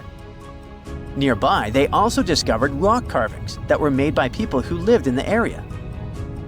And then there is another Stonehenge look-alike, this time in Saudi Arabia, that was used as an apartment complex thousands of years ago. Archaeologists discovered a total of 345 stone circles by looking at aerial photos of a lava field. Each circle is between 13 to 26 feet and has at least one large standing stone in the middle. These structures still have remains of stone walls and doorways. Stone circles like Stonehenge are often linked to ceremonies and rituals, but scientists say that many early houses were actually built in round shapes, and rectangular homes only became common much later in history. Scientists have recently discovered Leonardo da Vinci's hidden passages under a medieval castle in Italy. They followed a newly found 15th century sketch by the creator of the Mona Lisa and found one of the unexplored architectural wonders from the age of the Renaissance. Construction of the Sforza Castle started back in 1358, but it was destroyed about a century later during a local crisis. Then, in 1450, Francesco Sforza, the Duke of Milan, decided to rebuild it on the old ruins. After he passed away, his son Ludovico took over and kept improving the castle. He brought in some of the best artists of the time, including Leonardo da Vinci, to decorate its walls. We can still see Leonardo's frescoes today in the Room of Wooden Boards. While he was working at the castle, da Vinci also recorded some historical underground passages hidden beneath the outer wall. The drawing, dated between 1487 and 1490, was found at the Institut de France in Paris. The sketch is highly precise, and it proves that Leonardo was really interested in fortification design and was great at documenting existing structures. Historical records show that Ludovico ordered the building of an underground passageway that led straight to a basilica, where his wife was buried. Ludovico married Beatrice in 1491, and they had a happy but tragically short marriage, as Beatrice passed away while giving birth in 1497. The Duke locked himself away for weeks, grew a beard, and wore only black clothes while he was mourning his beloved wife. The secret tunnel may have stretched over a half a mile and would let Ludovico visit her grave in private. It could have served as an escape route if the castle was ever under siege. The existence of the tunnels remained one of the mysteries of the Renaissance for years, as no one knew for sure they were there. But now, scientists finally uncovered the secret history. They used a combination of ground-penetrating radar and laser scanning to build up an accurate 3D model of all the structures under the castle. They found the tunnels da Vinci alluded to in his drawings, and it looks like they may have only been a small part of a whole system of historical underground passages. The goal is to create a complete digital twin of the castle that will not only show all the preserved constructions, but also the ancient ones that are no longer visible. They also plan to add augmented reality to the virtual paths to let visitors discover Leonardo da Vinci's hidden passages. Now, we don't know if the genius actually took part in constructing the hidden passages that scientists recently discovered, but we do know about some other Leonardo da Vinci inventions. He created the first satellite-like map in 1502, long before photography or satellites were even a concept. A famous figure in Italy, Cesare Borgia, invited Leonardo to a small town called Imola, near Bologna, to create a highly detailed map for him. Back then, maps were not very precise, as no one had figured out how to show exact distances on a smaller scale. Instead, people spent a lot of time decorating them with dragons, roses, fancy castles, mountain ranges, flowers, and other artistic details. These maps look more like beautiful paintings meant to be displayed, rather than practical tools for navigation. But Cesare Borgia wanted something truly functional, and Leonardo managed to create something revolutionary in the field of cartography. If you compare satellite images of Imola today with Leonardo's map, the similarities are striking. He captured every alley, curve of the streets, roadways, and even the exact sizes of the buildings. And he did it all by hand, using just a pencil, ruler, compass, and several of his own clever inventions. To gather all the necessary data, the genius walked through the streets for weeks using a large wheel that spun as he moved, recording the distance with a cable. Using the magnetic compass, he determined precise directions. He also developed a tool called the bussola, which measured angles inside a circle. With this, he could track the exact turns of each street and the size of the intersections. He figured out the distances between houses and major roads. Then, back at home, he used his notes and calculations to draw the map to scale with incredible precision. In his work, da Vinci also used a technique developed by Florentine humanist Leon Battista Alberti. He created a mapping method where you could place an entire city inside a circle using polar coordinates. At the center of the city, 8 straight lines met, representing the main directions of a compass. Leonardo used this system to divide the town into 8 sections. He didn't overlook even the smallest buildings, which made his map one of the most advanced of its time. The Italian genius had a big dream to build a machine that could let people fly. He studied how birds, bats, and kites moved through the air and designed a special flying machine. He believed that if he could copy their movements, humans might be able to soar like them. Da Vinci's design looked a lot like a bat, with 2 large pointed wings that stretched over 33 feet wide. He planned to build the frame from lightweight pine wood and cover it with raw silk to make it strong but not too heavy. The person flying it would lie on their stomach on a wooden board in the center. To make the wings flap, the pilot had to pedal a crank with their feet, which was connected to a system of rods and pulleys. There was also a hand crank for extra power and even a headpiece to help steer. As the person moved their hands and feet, the wings would flap and twist, just like a bird's. But there was one big problem. Humans aren't strong enough to make the machine lift off the ground. Even though it might have worked once in the air, there was no way for a person to get it flying on their own. Leonardo probably realized this, but his amazing idea still inspired flying machines that came centuries later. Da Vinci was way ahead of his time with many of his inventions, but his idea for a humanoid robot was especially futuristic. He was working under the patronage of the Sforza family, the one that had those ancient tunnels of Italy built. The genius designed a mechanical knight that could move its arms, turn its neck, and even open and close its mouth.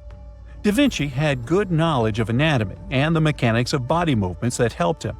His unusual creation used an external system of cables. A hand crank set it in motion, and there was also an internal gear-driven mechanism. About 450 years later, Da Vinci's detailed sketches of the robotic knight were rediscovered in the 1950s. Several researchers tried to recreate the robot from those sketches. In 2002, a roboticist who developed systems for NASA and Lockheed Martin took inspiration from the old notes and built a functioning model of Da Vinci's robotic knight. Another design Leonardo created for Duke Sforza was a special kind of bridge that could be taken apart and carried easily. It was made for defense forces who needed to cross rivers or moats while traveling. This bridge would swing across the water and land on the other side. It had wheels and used a rope and pulley system, so it could be set up quickly and packed away just as fast. To keep it steady, it even had a special weight to help balance it. Leonardo wrote in his notes that the bridge was light yet strong, and he designed several bridges like this for the Duke. One of his other designs was a bridge that could be built very quickly, and the defense forces would move across multiple rivers. As scientists continue to study Leonardo da Vinci's hidden passages, they reveal new chapters in human history. Who knows what other unexplored architectural structures they will find? One of the most unexplored and mysterious places on Earth is located in plain sight. It's one of the most majestic monuments of humankind. The wonder of the ancient world hides a secret that scientists and archaeologists still can't solve. This is the Great Sphinx of Giza in Egypt. The huge sculpture of a lion with a human head was carved out of rock about 4,500 years ago. Scientists still don't know the exact date of its creation and are also unaware of who built it and what for. There are many assumptions and theories, but none of them has been confirmed. Most people have seen this majestic sculpture either in photographs or in reality, but almost no one knows what's hidden underneath it. The statue of the Sphinx was carved from a single piece of limestone. It was painted. The remains of color pigment on the surface prove this. In the distant past, the Sphinx looked much brighter and more colorful than what we see now. But even after thousands of years, its greatness hasn't diminished. And by the way, Sphinx is not the real name. It was invented by the Greeks about 100 years or more after its creation. Initially, the Egyptians called the statue Hor-em-Akhet. There are many legends and theories saying the Sphinx is there for a reason. It's like a watchdog that guards the tomb of the pharaoh and the secrets of ancient Egypt. These legends become more plausible when archaeologists discovered hidden entrances at the feet of the Sphinx. They believe that these secret passages are the beginning of the tunnels leading to the halls with treasures. You can find a lot of stories on the internet that claim the Sphinx hides the Hall of Records, a repository filled with ancient and secret knowledge. One of the main artifacts of this repository is supposed to be the records of the ancient mythical state of Atlantis. According to legends, the entire library from this city was moved under the Sphinx. The entrance to this library must be located next to the Sphinx's right paw.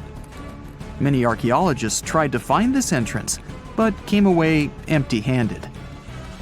Also, there are many images with detailed diagrams of the underground city that consists of a network of tunnels and chambers under the Sphinx. Someone says there are structures as tall as 12-story buildings hiding underground, but there's no evidence of this. Archaeologists, even after millennia, continue to explore the mysterious sculpture. At the same time, many Egyptians don't want to learn more about the Sphinx. They're terrified of awakening something supernatural. In 1998, scientists discovered tunnels leading to empty caves under the Sphinx. They found evidence of earlier excavations there. It's quite possible that someone managed to find the treasures and take them away. Some people believe Egyptians found some kind of artifact under the Sphinx that has the power of unknown advanced technologies. The artifact is so powerful that it can change the course of history. Of course, most theories are just fairy tales of conspiracy fans, but it's a confirmed fact that the Sphinx hides a system of caves and rooms. There are so many rumors surrounding the Sphinx that it's impossible to understand what's true and what's false. In any case, it's difficult and dangerous to study the sculpture because active excavations can destroy it. And then the entrance to the underground rooms can get blocked by rocks and lost forever. Also, further exploration requires a lot of money, and financing is not always easy to find. But the main reason? It's too risky. There's no guarantee that people will be able to get out of the underground labyrinths. For these reasons, scientists and archaeologists have been exploring this majestic structure for so long. Another famous architectural monument with a secret is Mount Rushmore in South Dakota. Everyone admires the images of the US presidents' faces carved into the rock, but few people know that there's a secret room hidden behind the head of Abraham Lincoln. The architect of Mount Rushmore wanted to carve slabs on the rock with the record of the main stages of the country's history. But his plan was too complicated to carry out. Then he was offered to implement it on a much smaller scale, to build a secret room inside the mountain. The idea was to save this knowledge so that future generations will always remember the history of their country. Unfortunately, the architect didn't have time to finish his work. The construction stopped for several decades. But in the late 90s, the project was resumed. Porcelain enamel panels depicting the history of the US were placed in the room. It's possible that these plates will be stored there forever. But people can't see them, at least for now. The room is inaccessible to tourists as it's too difficult to get inside. Another secret room is located in the Empire State Building. More precisely, it's not even a room, but a place where you can take cool photos. Almost all tourists gather on the observation deck of the 86th floor to enjoy a stunning view of Manhattan. But there's another deck with panoramic windows on the 102nd floor. There are way fewer people there because almost no one knows about that place. Fortunately, access to this deck is open to everyone. You probably won't have to wait in line for a long time to take a photo. You'll feel special because you're in such a secret place where there are almost no people. But the coolest place is even higher, on the 103rd floor. This is a spacious observation deck where celebrities get their photographs taken. It's not a public place, but if you know the right people, you can get there. There are almost no security measures on the site. Only a low ledge between you and an abyss. That's why crowds of people are forbidden from coming here. It's not so easy to get there, and you're unlikely to succeed without a guide. First, you need to choose the right elevator that will take you there. Then you'll go through several engineering rooms filled with pipes, electrical panels, and other technical stuff. The final part of your way is a set of stairs inside a tiny corridor. And here you are, at the top of New York. Now we're in Paris. See the Eiffel Tower? Inside it, There are restaurants and observation decks, but if you try hard, you can find a secret apartment. Now it's a museum, but it was built so that people could live in it. The architect of the tower, Gustav Eiffel, created this apartment in 1889 for himself. It's almost at the very top of the Eiffel Tower. Imagine what a beautiful view he observed every day. He was the first and only tenant. No one else could gain access to this place. When the architect passed away, the apartment remained empty for a long time. Only recently, they restored it and turned it into a museum. Inside, the epoch of the last century is recreated. They even put wax figures of Gustav Eiffel, his daughter, and the American inventor Thomas Edison inside the room. This place is filled with an endless stream of passengers, office workers running late, visitors from other cities, noise, and train whistles. At Grand Central Station in New York, among all these sounds, you can hear the sound of a ball hitting a racket, if you're in the right place. A real tennis court is hidden inside New York Central Station. It belongs to a tennis club that arranges corporate games for employees of many companies. The club was opened in the 60s. Now we're moving to London, Charing Cross Road. It isn't easy to find one secret place here. To do this, you need to look carefully at your feet. Do you see these sewer grates in the asphalt? Inside them, you can notice two signs with the name Little Compton Street. Yeah, there's another street right below you. It disappeared from all maps at the end of the 19th century. Charing Cross Road was built over it. The identification signs that you see are part of old engineering tunnels. There's another interesting place in London. It's located in the southeast corner of Trafalgar Square. At first glance, it looks like a thick lamppost, but there are too many tourists walking around. You come closer and realize that one person can easily fit inside the post. The lamppost belongs not to an electrician, but to a police officer. Yeah, this is the smallest police station in the world. It was built in the 1930s and used as a watch post. Officers had to sit there one by one and watch Trafalgar Square. That always attracted a lot of pickpockets and all kinds of other criminals. Do you remember 2011? Well, play along with me. A diver is set to go deep into the waters of the Musi River, located in the heart of an Indonesian island. He is one among many who have been getting unbelievable artifacts from the bottom of the river. Little by little, divers and fishers discover a long-lost Sumatran civilization.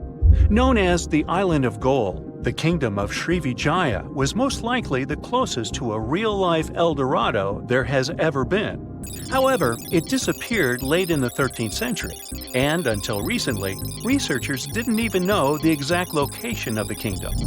Picture a civilization built on a river, a true water world. According to the archaeologists that have been studying Srivijaya, houses, markets, and places of worship were built on wooden piles above the level of the water.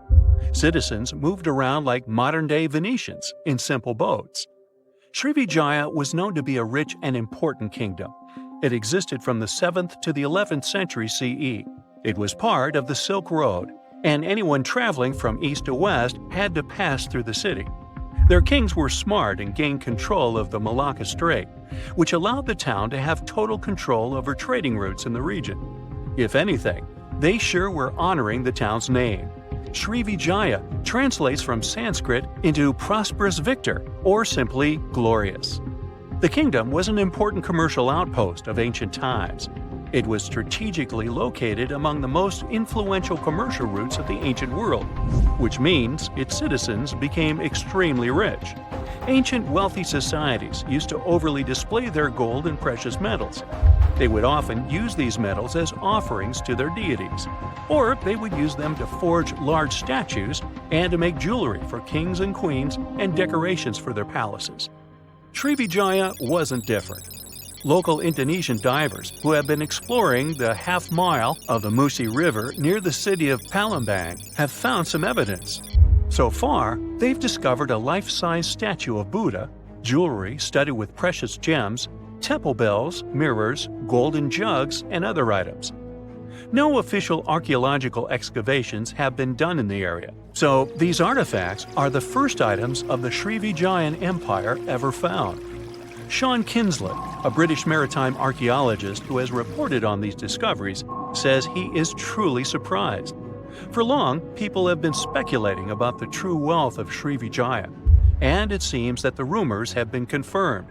We're starting from ground zero, he says. We don't know what clothes the people of Srivijaya wore, what their tastes were, what kinds of ceramics they like to eat off. Even though this discovery has brought excitement to the scientific community, there is a downside. Divers and fishers sell the retrieved artifacts at the International Antiquities Market before archaeologists can take a look at them. Researchers could try to buy some items, but they're sold for millions of dollars worldwide. Most of the information we know about this El Dorado of the East was learned from merchant accounts of the city. These descriptions say Srivijaya was a kingdom of human-eating snakes and multilingual parrots. That's weird. Some say its active volcanoes gave the town an eerie and enigmatic sight, and all stories emphasize the amount of gold available there. Travel reports were a common way to describe cities in ancient times. In case you didn't know, this is how the legend of El Dorado originally began. As European explorers began their excavations in South American lands back in the 1500s, the word got out that an Amazonian civilization used to paint their leader in gold as an offering to higher powers. The legend of El Hombre Dorado, also known as the Golden Man, began to quickly spread around Europe. It turned out that it was only a ceremonial piece of pre-Columbian civilization. It had nothing to do with the land of infinite gold. Now, no one knows what brought about the decline of the Srivijaya Empire. Some speculate that its active volcanoes could have swallowed it, or maybe wooden houses built above the river eventually sank. Maybe if divers keep retrieving lost items from the bottom of the river, archaeologists will be able to figure out what happened to the city. It seems to be quite common in the history of the world. Some ancient civilizations disappeared without a trace, as happened with the Mayan civilization, for example. The Mayans managed to build one of the biggest empires in pre-Columbian America. It was believed to be home to over 2 million people, and it thrived for over 6 centuries. Its sudden demise is something that bothers archaeologists and scientists alike. The Mayans began to settle in South America as early as 1500 BCE. Their civilization spanned Mexico's Yucatan Peninsula, Guatemala, and Belize. They are believed to have built around 40 cities at the height of their empire. They also developed a complex hieroglyph system that has been studied since it was discovered by modern scientists.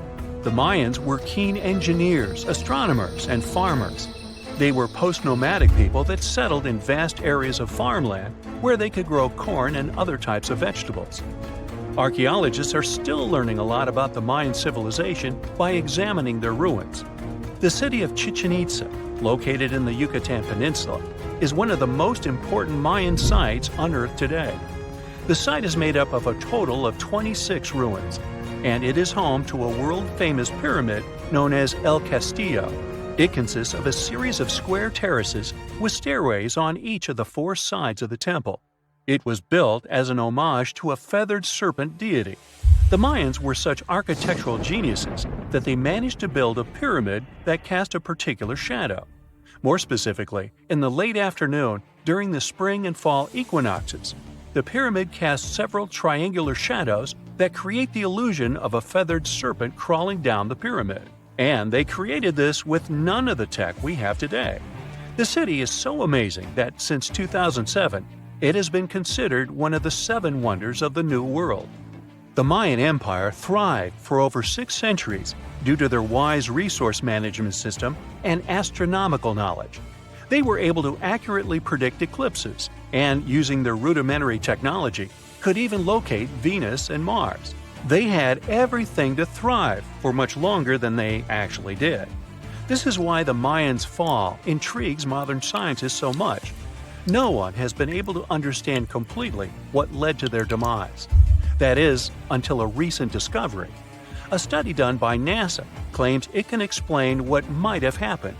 Scientists have uncovered a sample of pollen trapped for over 1,200 years in ancient layers of lake sediment, which dates back to the time just before the collapse of the civilization. The analysis has revealed something completely new about the Mayans. Instead of the suspected claims that the Mayans disappeared due to terrible disease or some extended conflict in the region, it could have happened due to deforestation. Perhaps to build their entire empire, they had to cut a lot of trees. Without trees, their soil could have eroded, and all their fertile lands could have slowly and gradually become barren. According to NASA scientists, the temperatures in the region could have risen by about 6 degrees, and from that point on, the land would have become even drier and crops more difficult to grow. Basically, NASA says that the Mayans couldn't do the sole thing that made them thrive, which was agriculture, and their kingdom began to decline. Oh yeah, and this theory was supported by yet another find. Archaeologists found skeletons from the time of the empire. Those had prominent signs of malnutrition. This theory might really shed new light on Mayan history. It could explain what brought down such a powerful civilization. So, what do you say? Which theory is true? Have we actually managed to find out the reason for the fall of the Mayan Empire? A gruesome discovery took place in Egypt some years ago. You want to hear about it? 16 human hands, carefully buried in 4 airy pits. They didn't look too much like human hands at first, since they were abnormally large, but they were. Weirdly, there were only right hands. No left hands were in sight. It turned out that it points to the practice of an ancient dark ritual. Old Egyptian art and tales talked of a ceremony where warriors would present the right hand of their adversaries as proof of victory and ask for gold in return. Egyptians believed in the afterlife, so cutting off someone's hand meant you cut off their power eternally. Guaranteeing this type of defeat was interesting to the winning party. Here, the fight was between Egyptians versus Hyksos, who lived in what was once known as Canaan. Egypt has always been the center of some history-changing findings, and some time ago, this papyrus was found. If we stretched it open, it would be just a tad bigger than the height of a skyscraper. The world's tiniest skyscraper, which is located in Wichita Falls, Texas. When humans didn't write on their notes app, they wrote on this thing, made from the medulla of a papyrus plant. Around 2,000 years ago, ancient Egyptians wrote something reminiscent of a book where they describe most of their funerary traditions and their visions of the afterlife.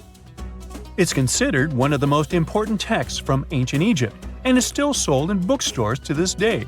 This ancient manuscript was unearthed from a chamber located just south of the Pyramid of Djoser, located in Saqqara. Oh yes, Djoser is the oldest pyramid in Egypt and not the Giza pyramids like most people think. So recently, the site of Saqqara buzzed with excited archaeologists who probably found one of Egypt's oldest complete mummies. They believe that this beautiful and well-preserved mummy was that of a wealthy man. He was discovered in a deep shaft, covered in layers of gold leaves.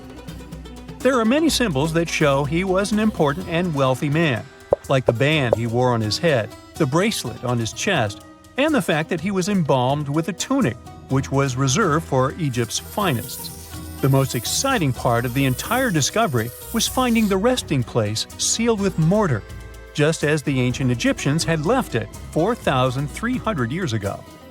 Now this may sound weird, but back in 2008, archaeologists discovered a missing pyramid. Now it went missing because it deteriorated over the span of 4,000 years. Today, you can only see its base.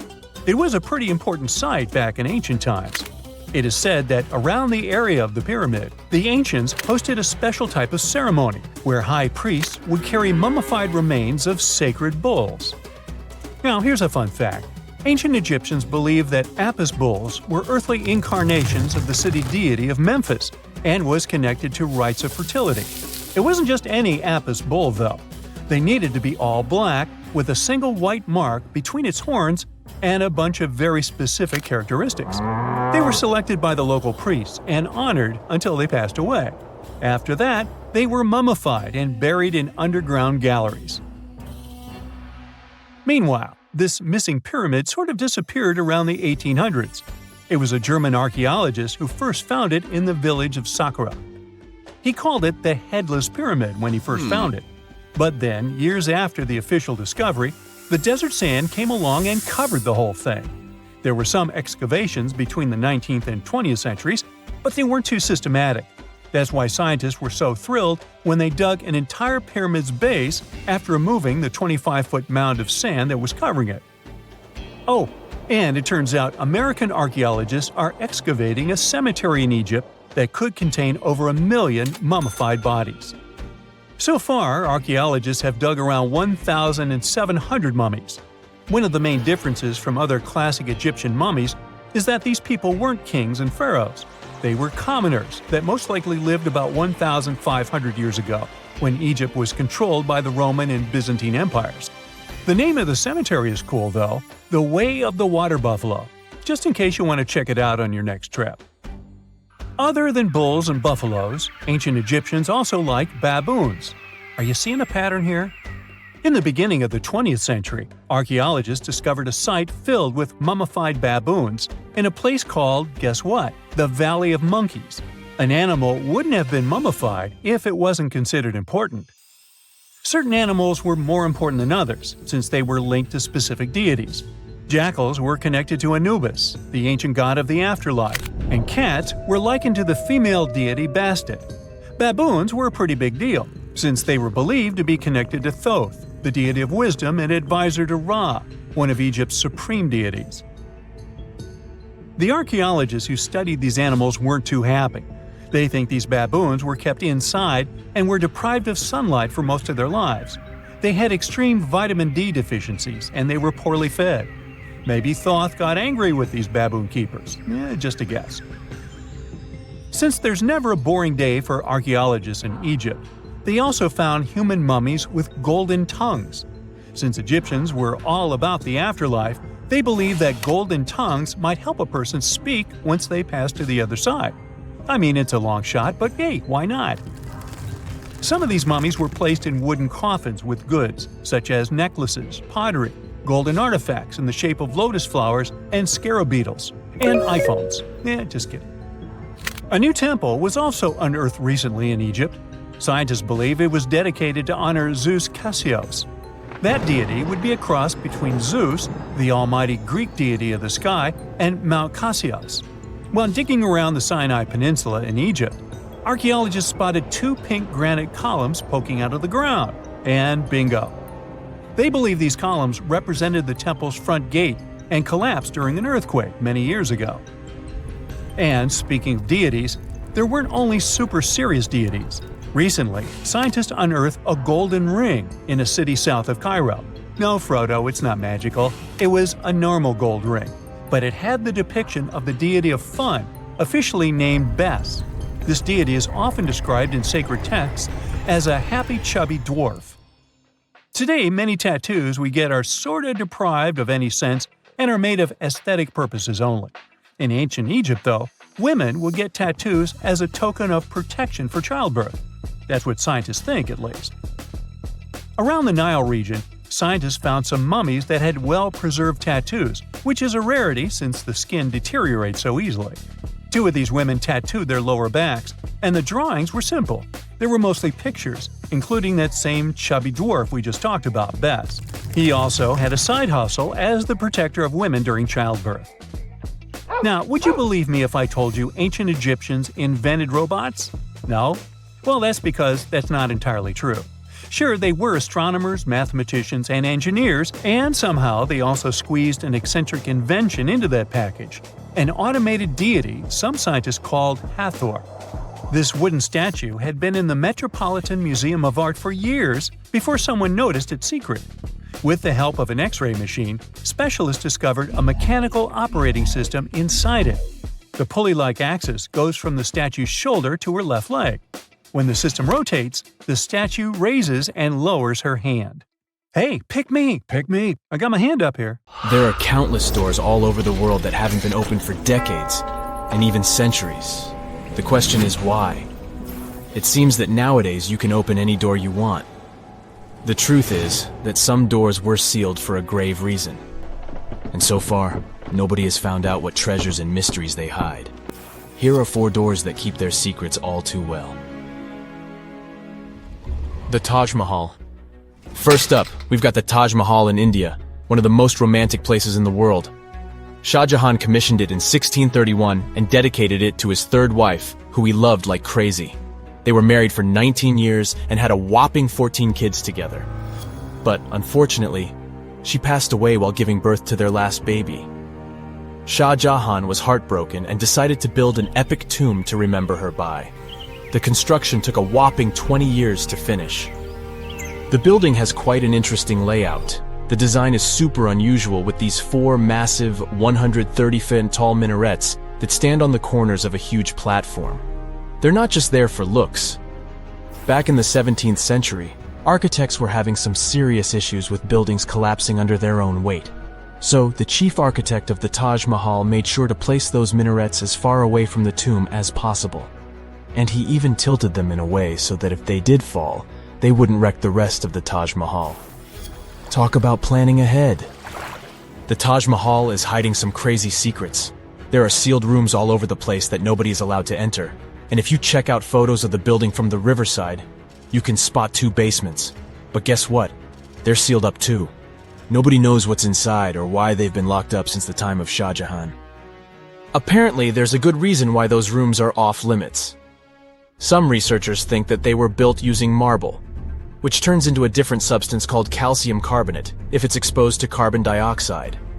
And when that happens, little bits of marble start chipping off like crazy.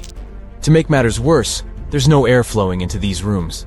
That means that if too much CO2 builds up in the basement, the 4 minarets could collapse. But wait, there's more. Some people think that the body of Shah Jahan's wife can be found in one of these sealed-up rooms in pristine condition. Why not? Who knows what the mysterious rooms might keep? The Great Sphinx of Giza. The Great Sphinx of Giza is shrouded in mystery. It's not just the largest monolith statue in the world, but it's also a hybrid creature with a woman's head and a lion's body that originates from Egyptian and Greek mythology. It's also very ancient.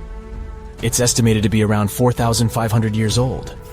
The construction of this marvel took about 3 years and required 100 workers who were not slaves and were treated with delicacies like sheep and goat meat. It is also thought that it used to be much more massive than it is now. Archaeologists found huge stone blocks and abandoned toolkits near the site. However, the real secrets of the Sphinx lie underground, near its paws. A group of scientists used a seismograph to detect 2 hidden chambers beneath the Sphinx's paws. Some people think that these rooms might be the legendary Hall of Records, which holds ancient scrolls revealing the secrets of the universe. I mean, that's way cooler than any library I've ever been to. Rumor has it that the Egyptians even had info on Atlantis stashed down there, which is like a super old version of a conspiracy theory. Unfortunately, we can't go on an adventure to check it out just yet. The chambers presumably have 2 entrances, but both remain sealed. The researchers haven't yet received the green light to check out their theory. Let's hope they won't keep us in suspense forever. Sri Padmanabhaswamy Temple. This temple is located in the beautiful state of Kerala in India. This temple is famous for more than just its breathtaking beauty. Underneath the temple there are 6 vaults, creatively named A, B, C, D, E, and F. The enormous iron doors to these chambers add to the mystery of what's behind them. A few years back, the authorities decided to open these vaults to the world, but it wasn't an easy task. You can't just open the doors and enter the vaults. It required a lot of work. It took them a while, but finally, in 2011, they opened 5 of the 6 chambers. And guess what they found? Tons of treasure. Bags of gold, precious gemstones, and priceless diamond jewelry. The estimated worth of everything found in the vaults is a whopping $1 trillion. It's like the temple was the real-life inspiration for Aladdin's Cave of Wonders. But wait, I said 5 of the 6. What happened to the last one? Vault B has remained closed, but not for lack of trying. They simply didn't manage to open it. There is even a belief that it's fatally cursed. Legend says that only a saint or sage can break the curse by chanting a specific mantra. But no one has been able to do this yet, presumably because we don't have saints or sages at our disposal. There is also rumor that in the 30s some temple invaders tried to enter Vault B to do some good old looting. But they never reached their target. Apparently terrible snakes materialized out of nowhere, and chased the gang away. But of course, this is just an urban legend, and there is not proof of that. However, it is said that the Auditor General dealing with the temple claimed that Vault B had been opened at least 7 times since 1990, and nothing bad happened to anyone who entered. Who knows? Maybe we should send Indiana Jones to check it out. The First Emperor's Tomb. Deep under a hill, completely undisturbed and surrounded by dangerous traps, lies an ancient 2,000-year-old tomb. It belongs to Qin Shi Huang, the first emperor of China. He was born in the Qin state and became king when he was just a boy. But when he grew up and gained full power, he united the warring states ancient China was divided into by conquering them. After that, he created the Qin dynasty. When he died in 210 BCE, they buried him deep underground in a massive tomb. And when I say massive, I mean massive! Back in 1974, some farmers in Xi'an, China, stumbled upon something strange while digging a well, a huge terracotta soldier. This discovery led to an extensive archaeological dig that has continued for over 40 years, revealing a collection of thousands of clay soldiers. The unique thing about these soldiers is that each one has its own unique features, from hairstyles to facial expressions. It's believed that there could be up to 8,000 of these soldiers, but only 2,000 have been found so far. Interestingly, the central tomb, which is believed to be the resting place of the emperor, is still untouched. In ancient records, there are references to a vast underground city that the emperor built, complete with scenic towers, palaces, and whatnot. Sima Qian, a Han Dynasty historian, wrote that the tomb was adorned with treasures and had space for hundreds of officials, but the lack of technology to properly examine the site is what's holding things up. Qin Shi Huang was surrounded by liquid mercury in his tomb, with 2 of the streams representing the major rivers of China, Yellow River and Yangtze. The ancient Chinese believed that mercury could provide immortality, but it could have also caused the emperor's death since he regularly took mercury pills to prolong his life. The dangerous levels of mercury contamination in the soil near the tomb are the main reason why scientists are reluctant to explore it. It could be very dangerous both for people and for the environment. Now, if I had to choose which door to open, I'd probably go for the one that doesn't lead to a tomb surrounded by poisonous mercury. Call me crazy, but I'd like to avoid any potential health hazards.